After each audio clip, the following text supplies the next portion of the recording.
Well, it is spring, and certain things are starting to bloom, and I don't know. I needed to find out what do we need to be doing in our yards, and for that we turn to an expert. David Sherwood is, of course, the host of the Inside Out show here on the Big 550 KTRS Saturdays from 11 to 1, but he also has been in this business for more than 45 years, approaching 50. Yeah. It's changed a little bit through the years. You gotta come out and see our bloomers. That's the first thing you gotta do. Is that kind of secret for something, or we're talking bloomers? Blooming plants. Oh, okay, yeah. It's funny. We had a remote up at our place last Saturday with Timberline Tree actually sponsored the remote, and a kid, I say, came up to buy some stuff. The kid who was 62 years old, and I'm 68. He goes, "You used to cut our lawn."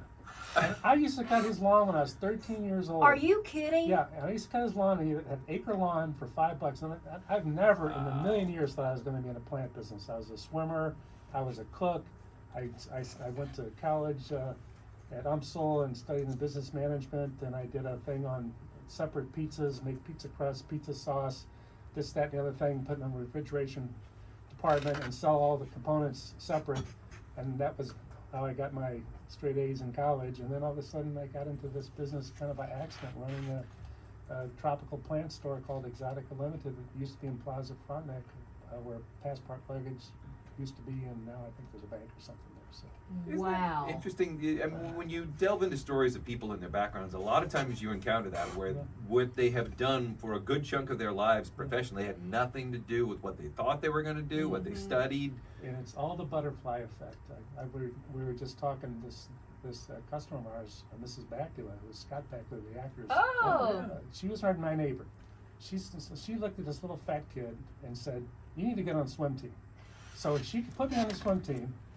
Then I started mowing grass, started babysitting her kids, started cutting her grass, got a swimming scholarship, met my first wife. She was timing my lane in the college championships, and got into this business, and blah, blah, blah, blah, blah. She give you any extra time?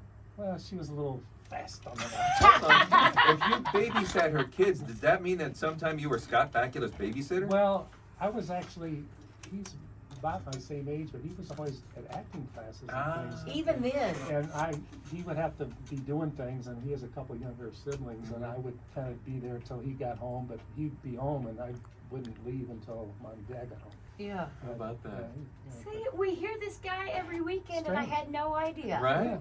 Yeah. But this time of year, it's beautiful. It's been a really unusual winter. We kind of felt like it's been warm, but for some reason, the trees and things have held back, other than the native, the invasive Bradford pears you see everywhere. Yes. But I kind of think they're pretty. They are pretty, but they do take over the environment a little bit. They kind of have a funny smell when they get past this stage of the bloom. But just now the cherries are starting to bloom, which are really pretty. My mother-in-law was in over the weekend, and she's like, "Why is your magnolia tree not really blooming yet? Has the weird weather kind of messed things up a bit?" There's a couple kinds of magnolias. The star magnolia is a white one that has already finished blooming, and then the regular saucer magnolia has a big purple bloom. It may have bloomed, and the flowers might have froze back on that, but a lot of the other magnolias, the butterfly magnolias, the Janes and Annes, have all been developed to bloom a little later. So they don't get nipped with that late frost, so they're not blooming yet. And just today, one of my guys showed me a picture of a weeping cherry that's blooming. We have some azaleas blooming, and the creeping phlox just came into the nursery. That is that early blooming, low-growing ground cover that you see purple spilling over gravel and things like that. I think that's pretty. Real pretty. What do we need to be doing? I mean, you guys do a lot of landscape design. Let's start with that. Is there a formula? Can you give people tips? We can talk to people that come out to the nursery. They bring a picture or two and a little bit of a measurement. We can help them. Basically, the biggest things you need to know is, where do you live? If you live east of 270, you've got good soil. If you live west of 270, you've got clay and rock. And if you live west and south of 40, you are really in bad shape. If you live out by the Legends, you're in clay and shelf rock and everything else. So that has a big factor on what kind of bed prep they need to do.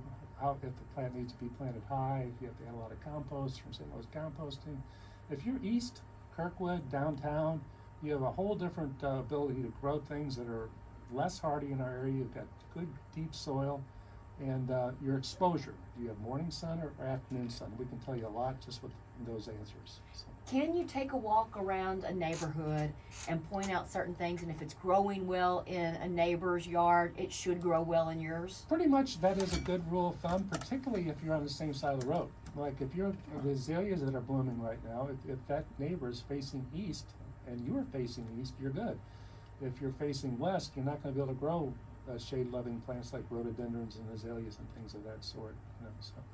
But you know, getting out in the garden right now is a time to take a look at what you got. You're going to see a lot of discoloration on certain things. Arborvitaes have kind of a copper color that's totally normal.